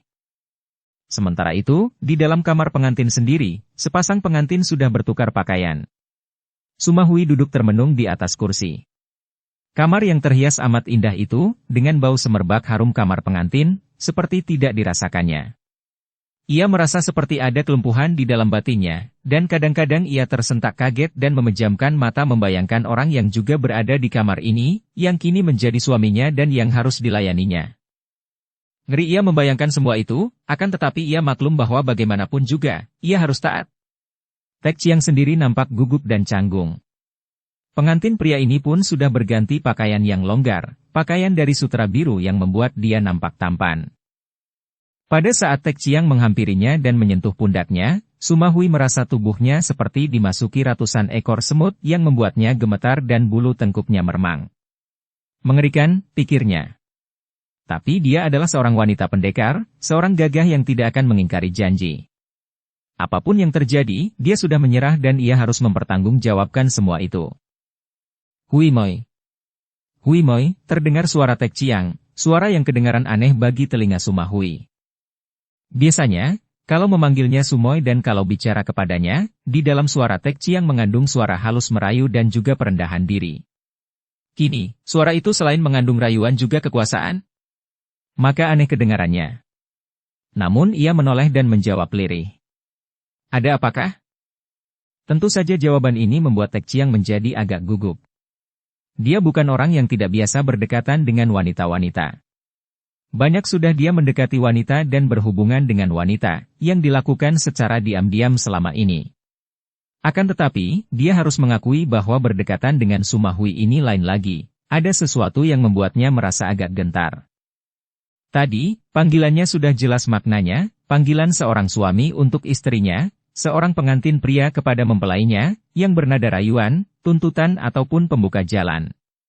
Namun istrinya itu langsung bertanya terang-terangan ada keperluan apa, maka tentu saja dia menjadi canggung. Dia pun membelai tangan Suma Hui yang dipegangnya. Tangan yang memiliki jari-jari tangan kecil runcing dan berkulit halus, akan tetapi agak dingin dan Tek Chiang tahu betapa berbahayanya jari-jari tangan berkulit halus ini. Suma Hui mendiamkan saja ketika tangannya dibelai, hanya jantungnya berdebar demikian kencangnya sampai kedua telinganya dapat mendengar detak jantungnya sendiri. Moi Moi, engkau tentu lelah. Mari kita mengasuh di pembaringan. Suma Hui melirik ke arah lilin di atas meja, lalu bangkit berdiri dan berkata lirih seperti berbisik. Padamkan dulu lilinnya. Tek Chiang tersenyum gembira, melepaskan tangan halus itu dan menghampiri meja. Sementara itu, Suma Hui sudah mendahuluinya menuju ke pembaringan dan segera menyingkap kelambu dan naik ke atas pembaringan yang berbau harum itu. Detak jantungnya makin menghebat. Lilin padam dan kamar itu hanya remang-remang saja, mendapat sedikit penerangan yang menerobos masuk melalui celah-celah atas jendela dari luar. Detak jantung di dalam dada Suma Hui hampir disusul jerit yang ditahan ketika dia merasa betapa Tek Chiang sudah naik ke atas pembaringan pula dan merangkulnya, menindihnya dan menggelutinya, lalu menciumi seluruh mukanya, matanya, pipinya, hidungnya dan mengecup bibirnya. Akan tetapi ia tidak mengelak, tidak menolak, tidak pula menyambut, hanya diam saja bergumul dengan perasaan hatinya sendiri. Hatinya ingin menolak, akan tetapi dengan kekerasan kemauan dia melumpuhkan keinginan hatinya sendiri dan menyerah saja, bahkan memejamkan matanya, hanya merasakan apa yang diperbuat oleh Tek Chiang atas dirinya. Moi Moi. Ah, Hui Moi. Akhirnya engkau menjadi istriku. Ah, betapa aku cinta padamu. Dengan bisikan tersendat-sendat dan jari-jari tangan gemetar Tek Chiang menggeluti istrinya. Mendadak terdengar jeritan melengking keluar dari mulut Suma Hui. Tanpa disengaja tangannya meraba punggung suaminya yang tak berpakaian lagi itu dan jari tangannya meraba benjolan daging di punggung kiri. Tonjolan daging sebesar telur burung yang ditumbuhi rambut.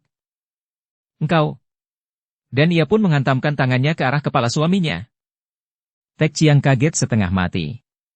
Akan tetapi dia masih sempat menggulingkan tubuhnya dari atas pembaringan sehingga terhindar dari hantaman maut. Hui Moi, ada apakah? Keparat jahanam. Kiranya engkau malah orangnya. Suma Hui pun menjerit sambil menangis. Cepat Suma Hui membereskan kembali pakaiannya yang tadi sudah hampir tertanggal seluruhnya oleh jari-jari tangan Tek Chiang. Tek Chiang sendiri dalam kekagetannya cepat membereskan pakaiannya sendiri, lalu menyalakan lilin. Kamar itu kini menjadi terang kembali dan Suma Hui meloncat turun dari atas pembaringan, menghadapi suaminya dengan sepasang mata berapi-api walaupun ada air mata menetes-netes turun. Engkau. Telunjuknya menuding ke arah muka Tek Chiang yang memandang dengan mata terbelalak. Engkaulah orangnya. Jahanam terkutuk, engkaulah orangnya yang telah memperkosaku dahulu. Setelah berkata demikian, dengan kemarahan meluap Suma Hui menerjang ke depan dan menyerang dengan sekuat tenaganya, menghantam ke arah dada Tek Chiang dengan tangan terbuka. Akan tetapi Tek Chiang mengelak dan meloncat ke belakang. Hui Moi, apa yang kau katakan ini? Sudah jelas perbuatan terkutuk itu dilakukan oleh Kau Chin Liong. Tutup mulutmu yang busuk. Baru sekarang aku mengerti. Ternyata engkau adalah seekor ular busuk yang amat jahat, hianat, curang dan pengecut. Engkaulah yang melakukan perbuatan terkutuk itu, dan engkau menimpakan kesalahan kepada orang lain. Tidak perlu engkau menyangkal, daging menonjol dan berambut yang tumbuh di punggungmu itulah saksinya. Suma Hui menyerang lagi dengan sengit. Kau salah sangka. Tek Chiang membela diri akan tetapi suaranya gemetar dan lemah karena dia kehabisan akal setelah rahasianya terbuka. Dia merasa menyesal sekali mengapa di punggungnya tumbuh daging jadi itu, dan mengapa pula sampai Suma Hui mengetahui tentang tonjolan daging itu. Tentu saja dia tidak tahu bahwa dahulu ketika dia memperkosa Sumahui, biarpun gadis itu berada dalam keadaan terbius, namun Sumahui masih setengah sadar ketika tangannya bergerak dan jari-jari tangannya menyentuh punggung yang telanjang dan bertemu dengan tonjolan daging berambut itu. Dia menyimpan rahasia itu di dalam hatinya. Hanya itulah satu-satunya tanda yang dikenalnya dari tubuh pemerkosanya. Sungguh tak pernah dia mengira bahwa yang punggungnya menonjol itu adalah Tek Chiang. Sumahui menyerang dengan beringas dan kini Tek Chiang juga berusaha untuk menundukkan. Pria ini maklum bahwa rahasianya sudah terbuka dan dia hendak menundukkan Sumahui melalui kekerasan. Maka, sambil mengelak dia pun balas menyerang dan sebuah tendangan mengenai paha Sumahui, membuat wanita ini terguling. Akan tetapi pada saat itu, terdengar suara keras dan daun pintu jebol. Muncullah Suma Qianli dan Kim Hui Li. Suami istri ini terkejut sekali mendengar suara gaduh di kamar pengantin dan ketika mereka keluar dari kamar menghampiri kamar pengantin, mereka mendengar perkelahian itu, bahkan mereka sempat mendengarkan kata-kata Sumahui yang terakhir tadi yang membuat mereka terkejut setengah mati. Pada saat perkelahian menghebat, Suma Qianli tidak sabar lagi dan sekali dorong robohlah daun pintu. Mereka melihat Sumahui baru merangkak hendak bangkit dan Lou Tek Chiang berdiri dengan mata terbelalak dan muka pucat sekali. Apa yang telah terjadi? Suma Qianli bertanya, suaranya marah, penuh selidik. Huiji, apa artinya kata-katamu tentang pemerkosaan dan daging tumbuh di punggung tadi? Kim Hui Li juga bertanya. Tendangan tadi tidak mendatangkan luka berat, tetapi tetap saja Sumahui melangkah dengan terpincang-pincang menghampiri ibunya. Air matanya bercucuran. Ibu. Ayah. Dialah. Iblis terkutuk yang dahulu memperkosaku. Buktinya adalah tonjolan daging berambut di punggungnya. Dahulu aku mengetahui tanda itu secara tidak disengaja dan tadi pun hanya kebetulan saja. Dialah jahanam busuk itu. Ai. Kim Hui Li menjerit. Hah. Suma Qianli juga berteriak kaget. Dia lalu melangkah maju menghampiri muridnya. Tek Chiang menjadi semakin pucat dan dia sudah melirik ke arah jendela dan pintu, seperti tikus tersudut hendak mencari jalan keluar untuk melarikan diri. Tek Chiang. Apa artinya ini? Benarkah apa yang diceritakan Huiji? Suma Qianli bertanya ragu karena dia belum mau percaya begitu saja akan hal yang demikian jauh berlawanan dengan perkiraan dan harapan hatinya. Tidak. Suhu, jawab Tek Chiang gugup dan suaranya gemetar. Kalau tidak, buka bajumu dan perlihatkan kepada kami apakah benar ada tonjolan daging jadi di punggungmu. Kim Hui Li membentak. Kini wanita yang cerdik itu pun sudah dapat menduga dan membayangkan apa yang dahulu telah terjadi. Suma Qianli hanya berdiri terbelalak, sampai tidak mampu mengeluarkan kata-kata saking hebatnya perasaan memenuhi hatinya. Marah, heran, ragu-ragu, menyesal dan malu bercampur aduk menjadi satu. Dialah yang setengah memaksakan terikatnya perjodohan antara putri tunggalnya dan Tek Chiang, bahkan dia telah mengangkat Tek Chiang menjadi murid utama, murid yang mewarisi semua ilmu-ilmu keluarga Pulau Es dan kini, ternyata pemuda ini yang telah memperkosa Sumahui. Tentu saja sukar baginya untuk dapat menerima kenyataan ini. Ayah, aku sekarang mengerti semuanya. Sumahui berteriak lantang.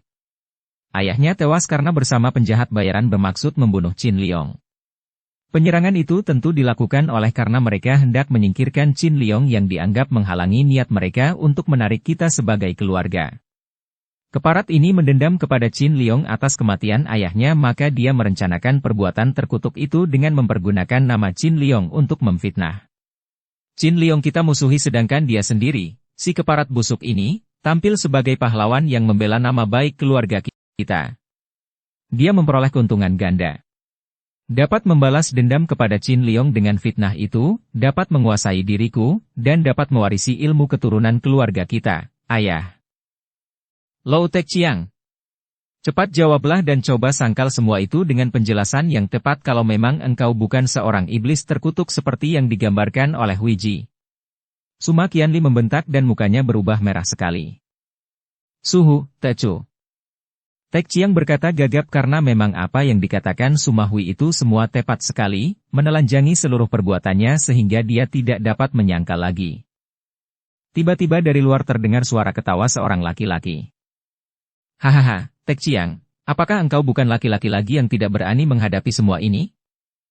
Mendengar suara yang amat dikenalnya ini, suara Jaihua Xiao Oke, gurunya yang lain, guru rahasia, wajah Tek Chiang menjadi cerah. Datangnya bantuan ini sungguh di waktu yang tepat sekali.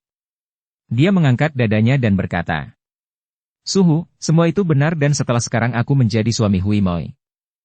Jahanam!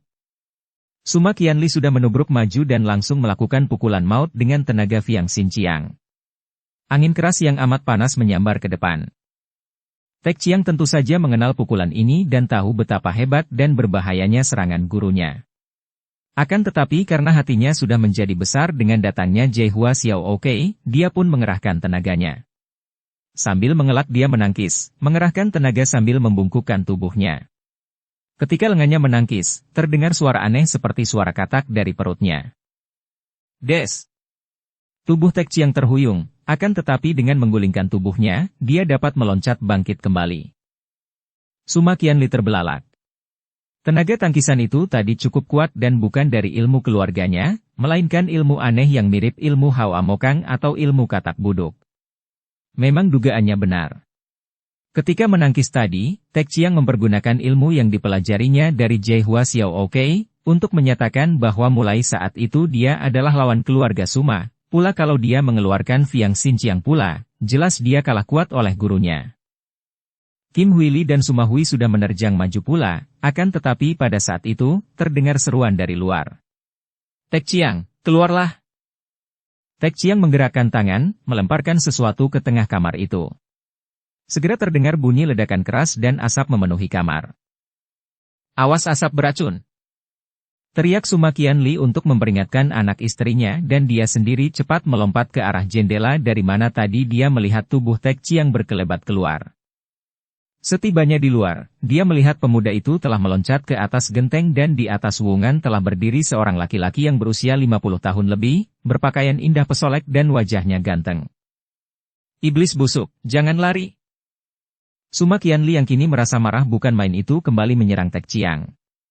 Serangannya jauh lebih hebat daripada tadi karena dia menggunakan kedua tangan menyerang secara beruntun. Tangan kanannya mengerahkan tenaga sakti Fiang Xinjiang yang panas sedangkan tangan kiri menghantam dengan pengerahan tenaga sakti Swat Im Xinjiang yang amat dingin. Walaupun belum mampu menggabungkan kedua tenaga yang berlawanan intinya itu, pendekar ini ternyata kini sudah demikian mahirnya untuk mempergunakannya secara beruntun dengan kedua tangan. Tentu saja Tek Chiang menjadi gentar. Dia maklum akan kehebatan gurunya ini, dan dia sendiri walaupun telah mempelajari kedua ilmu mukjizat itu, namun latihannya belum matang dan tentu saja dia belum mampu menggunakannya secara berbareng pada kedua lengannya. Melihat serangan hebat ditujukan kepada muridnya, Jaihua Xiao Oke mendengus dan berkata, "Mana ada murid dibunuh gurunya sendiri?" Dan dia pun melangkah maju menangkis dari kiri sedangkan Tek Chiang menangkis dari kanan. Des! Des! Kedua orang itu menangkis dua macam pukulan. Tek Chiang yang menangkis pukulan Swat Im Xinjiang itu merasa tubuhnya kedinginan dan dia terhuyung ke belakang. Akan tetapi, tangkisan Jaihua Xiao Oke membuat dia dan Suma Qianli melangkah mundur, tanda bahwa kekuatan mereka berimbang. Keparat! Siapa engkau berani mencampuri urusan antara guru dan murid? Bentak Suma Qianli, terkejut melihat bahwa orang ini lihai pula. Haha, dia muridku, tentu saja kubela dia. Kata Jaihua Xiao Oke sambil membalas serangan lawan. Kedua tangannya bergerak, jari-jari tangan terbuka dan terdengar suara bercicitan ketika jari-jari tangan itu meluncur cepat sekali mendatangkan hawa dingin. Suit! Jari tangan Jaihua Xiao Oke kembali menyambar ke arah dada Suma Qianli dan pada saat itu, Tek Chiang juga menyerangnya dengan pukulan Toat Beng Bian Kun. Dapat dibayangkan betapa marahnya hati Suma Qianli melihat muridnya sendiri berani menyerangnya dengan pukulan maut. Bahkan mengeroyoknya bersama seorang tokoh jahat, dan menggunakan ilmu keluarga Pulau Es untuk menghantamnya. Iblis murtad, bentaknya dan dia menyambut pukulan Tek Chiang dengan pengerahan tenaga untuk merobohkan murid itu. Akan tetapi, sambaran jari tangan Jaihua Xiao Oke sudah tiba dan biarpun Qianli mengelak dan membatalkan niatnya merobohkan Tek Chiang, tetapi hanya menangkis serangan pemuda itu, tetap saja jari tangan Jaihua Xiao Oke menyerempet bajunya. Bret! Baju di dada Qianli terobek, kulitnya tergurat sehingga terasa perih seperti tergurat pedang.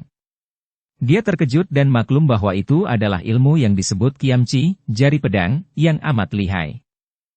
Pada saat itu, Sumahui dan Kim Huili berlompatan naik ke atas genteng. Ketika Sumahui melihat kakek pesolek itu, ia terkejut dan membentak. Jaihua Xiaokei manusia iblis. Engkau datang mengantar kematian. Sumahui sudah menerjang ke depan membantu ayahnya, juga Kim Huili yang melihat bahwa lawan suaminya seorang lihai, cepat membantu suaminya. Qianli dan istrinya terkejut mendengar bentakan putri mereka itu. Baru mereka tahu bahwa yang datang membantu Tek Chiang adalah datuk sesat yang pernah menculik dan melarikan Sumahui itu. Marahlah hati Qianli. Kini makin jelas baginya. Kiranya sejak dahulu, Tek Chiang adalah seorang yang palsu, dan diam-diam mengelabuinya, dengan sikap pura-pura baik, sehingga bukan hanya berhasil mempelajari ilmu-ilmu keluarga Pulau Es, akan tetapi juga malah berhasil memperistri Sumahui setelah memperkosanya. Berhasil pula mengadu domba antara keluarganya dan keluarga naga sakti gurun pasir. Berdebah, bentaknya dan dia bersama istri dan putrinya mengamuk. Melihat keluarga yang lihai itu sudah keluar semua karena kini nampak pula bayangan Chiang Bun membawa pedang, Jaihua Xiaokei berseru. Tek Chiang, mari kita pergi. Guru dan murid itu menggerakkan tangan dan terdengar ledakan-ledakan diikuti asap tebal ketika mereka membanting benda-benda bulat ke atas suwungan. Di dalam kegelapan asap tebal ini mereka pun menghilang. Qianli, Huili, Sumahui dan Chiang Bun berusaha untuk melakukan pengejaran, akan tetapi malam gelap telah menelan dua orang itu. Jangan mengejar secara terpisah, mereka itu berbahaya. Qianli memperingatkan sehingga dengan mengejar berkelompok, mereka tidak berhasil dan akhirnya terpaksa kembali ke rumah mereka. Sumahui menangis dalam rangkulan ibunya. Ibu. Aku berdosa besar sekali. Aku telah memaki, menghina dan membenci Qin Liong. Padahal dia sama sekali tidak berdosa. Ibu. Ingin rasanya Sumahui menjerit-jerit ketika ia membayangkan pemuda yang dicintanya itu. Dapat dibayangkan betapa sakit dan sengsaranya hati Qin Liong dan betapa sakit pula hati orang tuanya menerima tuduhan yang keji itu. Ibunya hanya dapat merangkul dan menciuminya dengan hati penuh iba. Suma Qianli terduduk di atas kursi, menutupi mukanya dengan kedua tangan. Perasaan menyesal yang amat hebat seperti gelombang menyeretnya, dan di antara celah-celah jari tangannya ada beberapa tetes air. Terdengar suaranya penuh getaran dan tubuhnya menggigil ketika dia bicara dari balik kedua telapak tangan yang menutupi mukanya. Aku telah merusak anak sendiri. Dan aku pun telah mengkhianati ilmu keluarga sendiri. Aku telah berdosa terhadap keluarga kau. Orang bodoh macam aku layak mati. Layak mati. Pendekar ini mengeluh panjang dan tubuhnya lalu terguling. Ayah. Chiang Bun menubruk dan merangkul sehingga tubuh ayahnya tidak sampai terguling jatuh. Ternyata pendekar itu telah roboh pingsan saking hebatnya guncangan batin yang dideritanya. Kim Huili menjerit dan melepaskan rangkulan pada putrinya, kemudian menubruk suaminya sambil menangis dan mengguncang-guncang pundak suaminya yang pingsan itu. Setelah dipijat bagian leher dan bawah lengannya, Qianli siuman kembali.